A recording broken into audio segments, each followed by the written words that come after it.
Dear Miss Love, magandang araw po sa inyo, pati na rin sa inyong mga listeners. Ako nga ho pala si Rico, 23 years old, kakagraduate ng kursong engineering. Sa ngayon, tambay muna habang naghihintay ng tawag sa ina-applyan kong kumpanya. Tahimik lang ang buhay dito sa barangay namin. Hanggang sa nagkaroon ng kulay ang buhay ko nung dumating si Sheena, isang magandang dalagang kapitbahay. Anak siya ni Aling Shoni na matagal na rin naming kapitbahay. Madalas ko siyang nakikita noon na naka-uniform ng high school. Laging nagmamadali tuwing umaga. Hindi ko siya napapansin pero nitong mga huling linggo, napansin kong dalagang-dalaga na pala talaga siya. Kakapasok pa lang daw nito sa kolehiyo at pareho kami ng kinuhang kurso. Isang hapon, habang nasa harap ako ng tindahan ni Aling Shoni, bigla siyang lumapit. "Kuya Rico," tawag niya. May dala-dala siyang makapal na notebook. "Pwede po ba akong magpaturo ng calculus? Pareho naman po tayo ng course, di ba?" Ngumiti ako. Nagulat pero natuwa. "Oo, pareho pero matagal na rin mula nung huling nag-solve ako niyan eh." "Okay lang po," sabi niya sabay kindat ng bahagya. "Kahit yung natatandaan niyo na lang po. Kahit basic lang muna."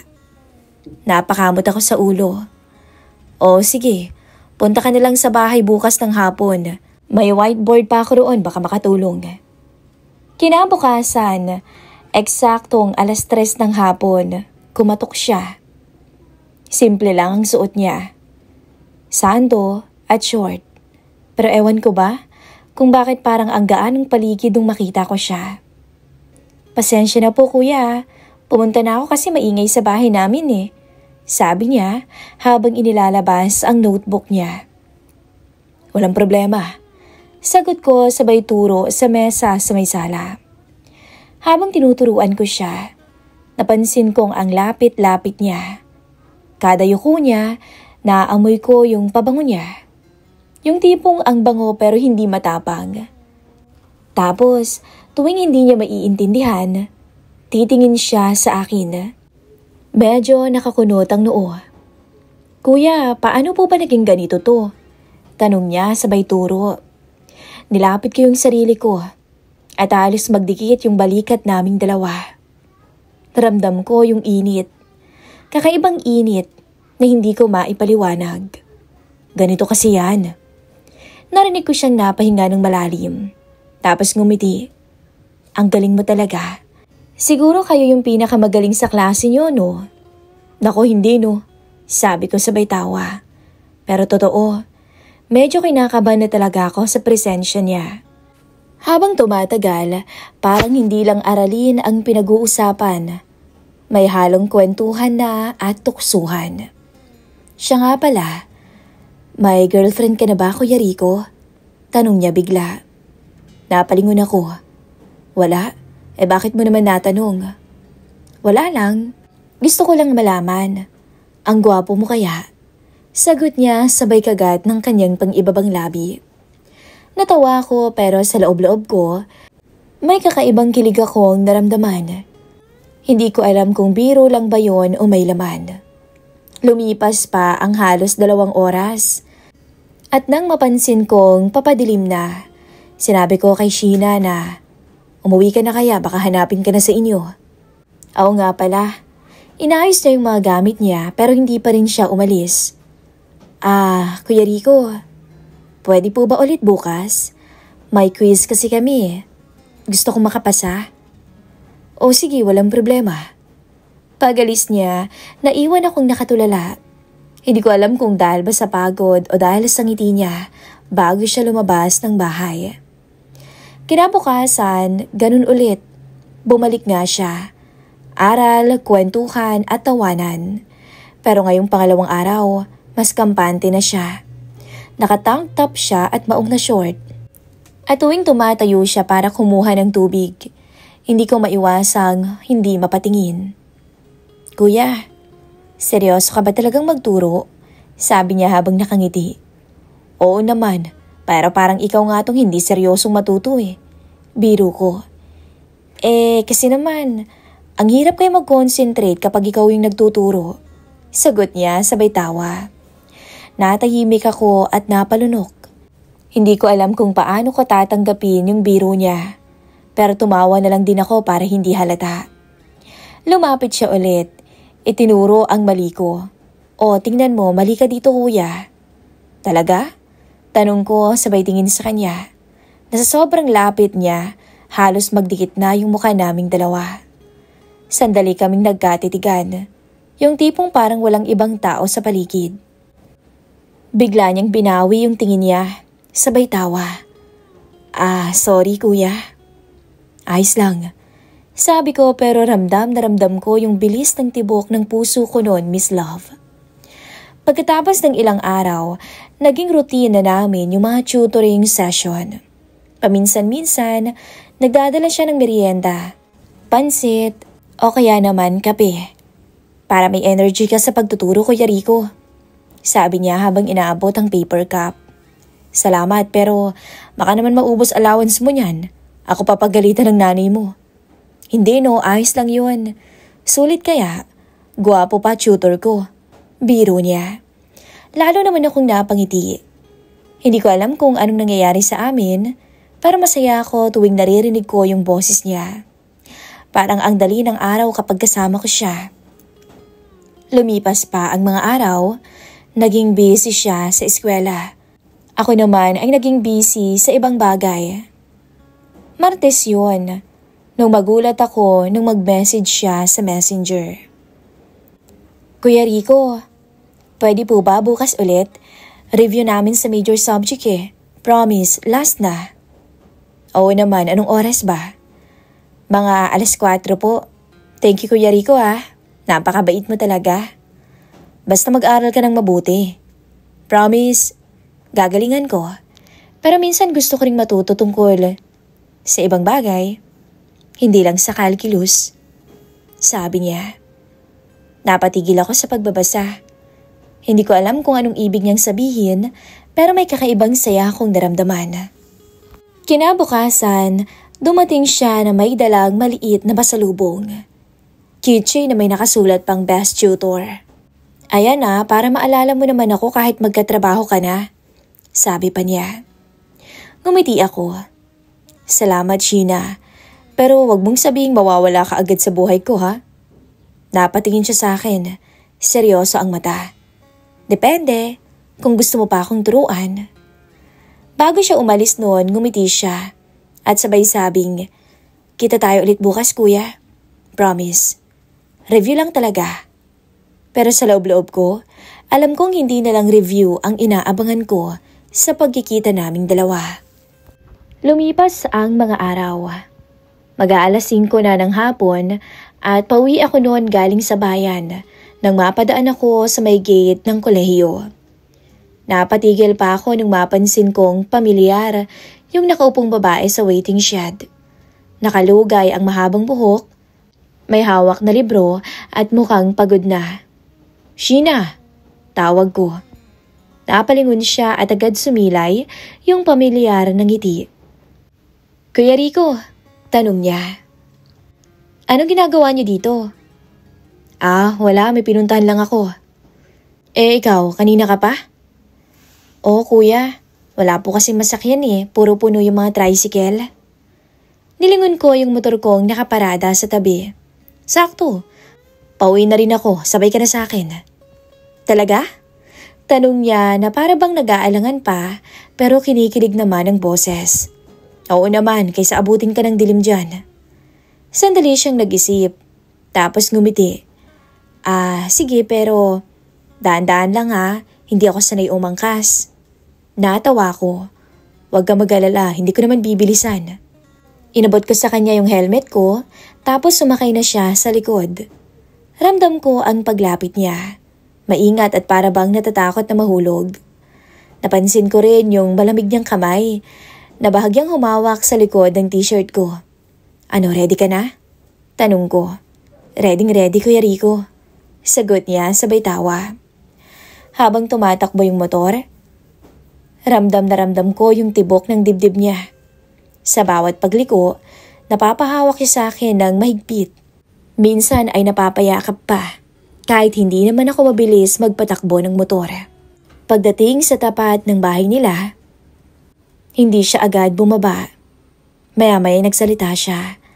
Kuya Rico, salamat Hindi lang sa pagsabay mo sa akin, pati na rin sa pagtuturo mo. Dahil hindi ka nagsasawa. Bakit naman ako magsasawa? Masaya naman akong natutulungan kita. Sagot ko. Ngumiti siya. Tapos yumuko siya sandali. Ang bait mo talaga. Kaya siguro, ang daming nagkakagusto sa'yo. Ano? Wala naman Sabi ko sabay tawa. Ikaw lang ang madalas kong nakakausap Talaga ba? Tanong niya nang nakangiti. Oo, sagot ko. Kaya siguro hindi rin naman ako naiinip na magturo. Tumawa siya ng marahan. Kinabukasan, bandang 5:00 ng hapon, umalis si nanay para pumunta sa bayan at sinabing baka gabihin daw siya. Ako lang ang mag-isa noon. Eksaktong 5:00 nang kumatok si Sheena. Nakamaong short at puting santo lang siya. May dalang notebook at supot ng chichirya. Kuya, sorry po istorbohin na naman kita. May quiz kasi kami Sabi niya habang ngiting-ngiti. Ayos lang, sige na pasok ka. Umupo kami sa mesa. Naglabas siya ng notebook at ballpen. Sa una, seryoso kaming nag-aral. Pero habang tumatagal, dumadalas yung tawanan namin. Minsan nagkakatinginan kami ng sabay, tapos pareho kaming tatawa ng wala namang dahilan. Kuya Rico? Tanong niya bigla. Totoo ba na wala ka pang girlfriend? Natawa ko. Naitanong mo na yan dati gusto kong makasigurado kasi Sagot niya sabay ngiti. Wala nga. Ikaw may mandiligaw ka na ba? Meron, sabi niya. Pero hindi ko naman gusto. May gusto kasi akong iba Ganun ba? Ano bang gusto mong katangian ng lalaki? Yumuko siya sandali. Tapos mahina pero malinaw niyang sinabi na yung mabait, marunong magpatawa, marunong magturo, katulad mo. Hindi ko alam kung para sa akin yun, pero para bang may kumabog sa dibdib ko. Pagkatapos ng halos 1 oras, nagsimula na ring dumilim. Umupo kami sa may sofa, pareho kaming pagod. Ako nakasandal, siya'y nakayuko habang nilalaro yung ballpen. Salamat ulit sa pagtuturo. Wala yun, ayos lang. Sa tingin mo ba, papasa ako sa mga babaeng gugustuhin mo? Napatigil ako saglit dahil sa sinabi niya. Hindi ko alam kung anong isasagot, kaya ngumiti na lamang ako. Oo naman. Maganda ka, mabait. Talaga? Natahimik kami sandali. Tapos tumingin siya sa akin, diretso sa mga mata. Kuya, sabi niya, minsan naiisip ko, bakit hindi na lang maging tayo? Kasi katulad mong lalaki yung gusto ko Parang tumigil yung oras. Hindi ko alam kung magbibiro ba ako o sasabihin kong nararamdaman ko rin yun. Pero bago pa ako makasagot, tumawa siya ng marahan. Naku, napakadaldal ko na yata. Ngumiti ako. Tumayo naman ako para uminom ng tubig, pero agad din siyang sumunod.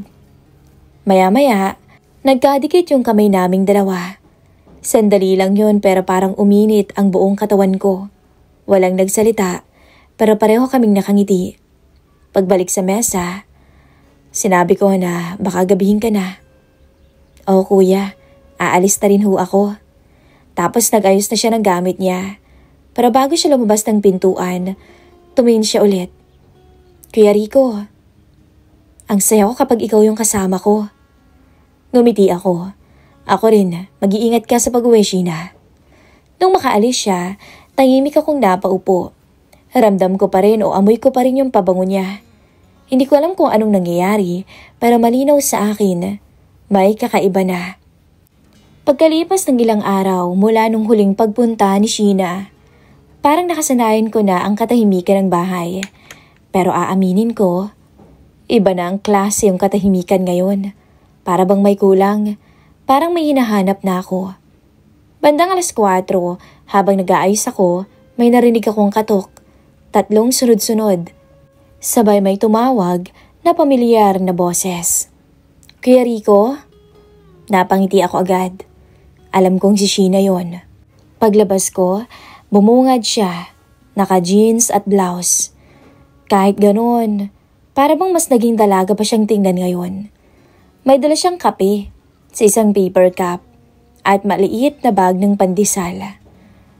Para po, kain muna tayo bago mag-aral. Sabi niya sabay ngiti. Ang sipag mo yata ngayon. Hindi ka pa rin ba nagsasawa? Hindi eh. Sagot niya sabay tawa. Gusto ko nga laging mag-review para makasama kita. Napangiti ako. Umupo siya sa may mesa. Nilabas ang notebook niya at nagsimula na kami sa lesson. Napansin kong madalas siyang tumititig sa akin. Hindi sa whiteboard, kundi sa akin. Sheena, sabi ko habang tinuturo ko yung formula. Nakikinig ka pa ba? Oo naman, Kuya Rico. Sagot niya pero nakangiti lang. Medyo mahirap lang mag-concentrate ngayon. Sabi niya habang nakatitig sa akin. Natawa ko, pero kahit gusto kong magpigil, nasabi kong, aba, napapadalas yata ang titig mo baka naman matunaw ako niyan. Hindi naman, sabi niya, gusto lang kitang titigan. Parang tumigil ang oras ng mga sandaling yun. Pinilit ko ulit ibaling ang atensyon ko sa aralin, pero sa totoo lang, hindi na rin ako makapag-focus. Lumipas ang halos 1 oras at habang binabasa ko yung papel, bigla niyang natabig yung baso ng tubig. Tumapon to sa mesa at pareho kaming sabay na tumayo para linisin yun. Sorry Kuya Rico, sabi niya sabay abot ng tissue. Ayos lang, huwag kang mag-alala, sagot ko. Sabay kaming yumuko, sabay pinunasan at bago pa namin mamalayan, halos nagdikit na yung noo naming dalawa. Pareho kaming napatigil. Naririnig ko lang yung mahinang tibok ng puso ko. Umiti siya ng bahagya. Sobrang lapit mo naman, Kuya Rico. Hindi ako nakasagot. Pasensya ka na. Hindi ko naman sinasadya. Hindi naman ako nagrereklamo eh. Bulong niya, na halos pabulong. Mas gusto ko nga. Tumikim ako. Umiwas sandali. Pero kahit umiwas ako, hindi na maalis sa isip ko yung titig niya, yung ngiti niya. Pagkalipas ng 2 araw noon, bumalik siya ulit. Sabi niya, last na review na raw namin. After exam baka hindi na raw siya madalas pumunta. Ganun ba? Sagot ko na pilit ngumingiti. O sige, galingan mo sa exam mo ha. Oo naman, sagot niya. Pero pwede bang kahit wala na akong review, bumisita pa rin ako dito? Napangiti ako. Bakit pa? Wala lang, sagot niya. Gusto ko lang. Nagpatuloy kami sa pag-aaral pero halatang wala na kaming parehong focus. Tawa dito, kwento doon, hanggang sa natapos na yung oras at pareho kaming natahimik. Kuya Rico, thank you Kung hindi dahil sa'yo, siguro hirap na hirap ako ngayon. Masipag ka naman tsaka mabilis kang matuto. Hindi lang yun. Sabi niya na medyo seryoso na. Salamat kasi nakikinig ka rin sa mga kwento ko, hindi lang puro aral. Ngumiti ako. Siyempre, kaibigan na rin kita, Sheena. Kaibigan lang ba? Hindi ako agad nakasagot. Pero sa loob-loob ko, alam kong hindi lang naman yun yung nararamdaman ko sa kanya. Lumapit siya ng bahagya. Kuya Rico? Bakit, Sheena? Baka pag may trabaho ka na, hindi na kita makausap Hindi naman. Sabi ko, kahit busy ako nandito pa rin naman ako. Ngumiti siya pero may lungkot sa mata. Huwag kang mawawala Hindi ako mawawala, Sheena. Sagot ko. Pareho kaming nakatingin sa isa't isa. Yung uri ng titig na hindi na kailangan ng salita. Maraan siyang huminga. Alam mo, minsan naiisip ko, bakit nga ba lagi kong hinahanap yung presensya mo? Kapag hindi kita nakikita, parang kulang. Gusto kong sabihin sa kanya na ganun din ako, pero hindi ko kaya, kaya tumango na lang ako. Maya-maya, lumapit siya ng bagya. Hindi ko alam kung sinadya niya o dahil sa lakas ng hangin, pero halos magkadikit na kaming dalawa. Sheena, tawag ko. Tumingin siya. Mabagal, tapos marahang ngumiti. Ilang metro ang pagitan naming dalawa, pero ramdam ko yung kabog sa dibdib ko. At mga sandaling yun, walang aral, walang formula, puro damdamin. Hindi ko man masabi, alam naming pareho kung ano yung gusto naming sabihin. Hanggang sa may hinang hinga na lamang ang namayani sa amin. At doon, parang tumigil yung oras. Walang nagsasalita, walang eksaktong aksyon. Pero sapat yung tinginan para iparamdam kung anong hindi namin maamin sa isa't isa. Kuya Rico, sabi niya, pwede bang ibang bagay naman ang ituro mo sa akin? Hindi ako nakapagsalita. Maya-maya, naglapat na ng tuluyan ang labi naming dalawa. Parang kumakabog ang dibdib ko sa sobrang kaba. Sigurado ako na pag nalaman to ng nanay niya, lagot ako. Ang halik naming dalawa ay lumalim. Hindi ko sukat akalain na siya mismo ang magyayaya sa akin. Sigurado ka ba? Oo naman. Marami rin dapat ako matutunan dito Sabi niya na kinatawa ko. Mabilis kaming nagtungo sa silid ko at doon nangyari ang isang bagay na hindi ko sukat akalain na mangyayari. Mabilis ang lahat. Tila kaming dalawa lamang ang tao sa mundo noon. Hindi alintana kung may darating na tao sa bahay. Hanggang sa matapos, ngiting-ngiti siya. Salamat Kuya Rico Hindi ko to makakalimutan. Salamat sa lahat ng mga tinuturo mo. Pagkatapos pa ng ilang segundo, napangiti siya na medyo nahihiya. Paano kuya? Uuwi na ako. Gabi na Tumango ako. Ihahatid na kita. Pagkahatid ko sa may gate, naiwan akong nakatingin sa likod niya habang unti-unting nilalamon ng dilim yung kanto. Lumipas pa ang mga araw. Linggo noon, birthday ni Sheena. Maaga palang nakatanggap na ako ng text galing sa kanya. Kuya Rico, punta ka dito mamaya Simple lang naman yung birthday ko, pero sana nandun ka. Hindi ko alam kung bakit parang buong araw akong kabado. Ang dami ko nang pinuntahang handaan pero ngayon lang ako naging ganito. Siguro dahil kay Sheena. Bandang hapon noon, nung dumating ako sa bahay nila, bit-bit ang maliit na paper bag.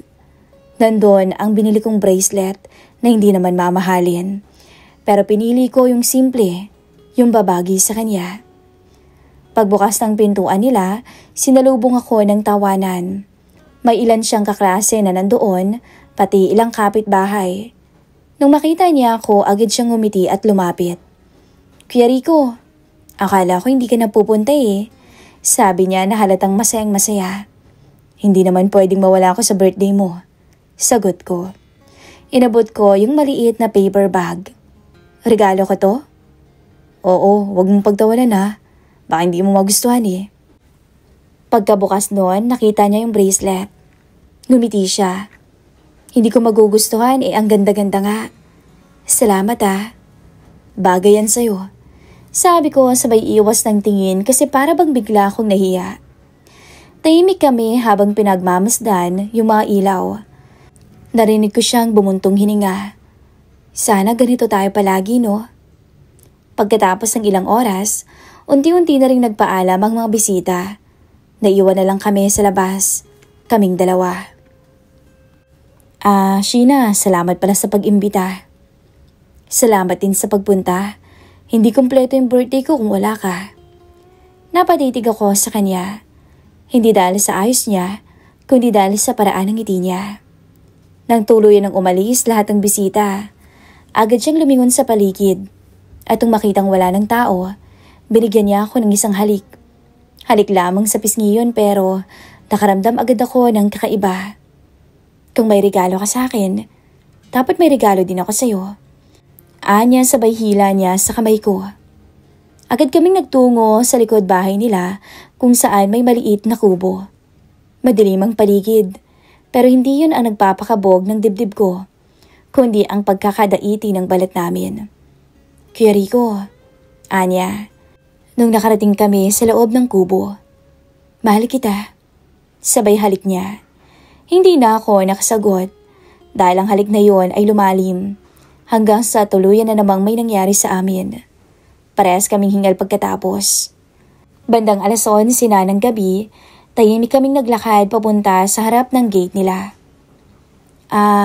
Kuya Rico? Mahinang tawag niya. Sabi ni Mama, aalis ka na raw? Napatingin ako. Oo, next week siguro. Natanggap na ako sa trabaho ko sa Maynila. Tumango siya, pero nakita kong biglang nawala ang sigla niya. Ang bilis naman, mahina niyang sabi. Matagal ko na rin kasing hinihintay ito. Sagot ko. Pero hindi ko rin nakalain na ganito kahirap umalis. Kuya Rico, sabi niya sa akin, sabay tingin ng diretso sa mga mata ko. Baka hindi na tayo magkita niyan. Babalik din naman ako dito kapag may oras, kapag bakante. Promise? Ngumiti siya pero haltang pinipigil ang emosyon. Sige, pero pag bumalik ka dapat may pasalubong ka ha? Depende, pero gusto ko ikaw yung sasalubong. Biro ko. Natawa siya, pero yung mga mata niya parang may gustong sabihin na hindi niya masabi. Rico, mahina niyang sabi. Tumingin ako sa kanya. Mahal kita, Anya. Simple lang yung sinabi niya pero parang biglang huminto yung oras ko. Hindi ako agad nakasagot. Hindi ko alam kung kailan nagsimula. Patuloy pa niya. Pero simula nung nagkasama tayong dalawa kapag nagre-review, lagi kitang iniisip. Kahit simpleng message mo lang napapangiti ako. Sheena, napahinga ako ng malalim. Hindi ko alam kung anong sasabihin. Wala ka namang kailangang sabihin eh. Gusto ko lang marinig mo yung nararamdaman ko. Baka kasi pag alis mo, hindi ko na masabi. Tahimik kaming pareho. Pero hinawakan ko yung kamay niya. Sheena, mahal din kita. Parehas lang tayo ng nararamdaman. Lumiwanag ang mukha niya. Talaga? Tumingin siya sa akin. Yung mga mata niya ay punong-puno ng luha, pero nakangiti siya. Ibig sabihin, may chance tayo? Oo naman, natatawang sagot ko. Pero tsaka na, pag nakapagtapos ka na. Pero ayoko na mawawala yung koneksyon natin. Text mo ako, tawagan, sabi ko sa kanya. Hindi naman mawawala yun eh. Tsaka maghihintay ako sa'yo. Promise ko yun. Hindi ko alam kung saan ako kukuha ng lakas para umalis, pero nung mga sandaling magkasama kami, para bang gusto ko nilang huminto yung oras. Maya-maya, nagpaalam na ako. Sinamahan niya ako hanggang sa gate. Salamat sabi niya ngiti-ngiti. Sa pagtuturo, sa pagtawa, sa pag-intindi. Ihintayin kita hanggang sa bumalik ka. Salamat din, Sheena. Bago ko tuluyang umalis, narinig ko pa siya. Kuya Rico, kahit anong mangyari, hintayin kita Paglingon ko, nakatayo siya sa ilalim ng ilaw. Hawak yung bracelet na bigay ko. Ngumiti siya, yung ngiting hindi ko malilimutan. Habang naglalakad ako nun pa uwi, ramdam ko yung bigat sa dibdib ko. Masaya, pero masakit.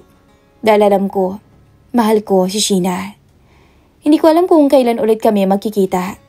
Pero sigurado ako sa isang bagay. Pagbalik ko, siya agad ang unang hahanapin ko. Hanggang dito na lamang po ang aking kwento ng buhay pag-ibig. Muli, ako po si Rico.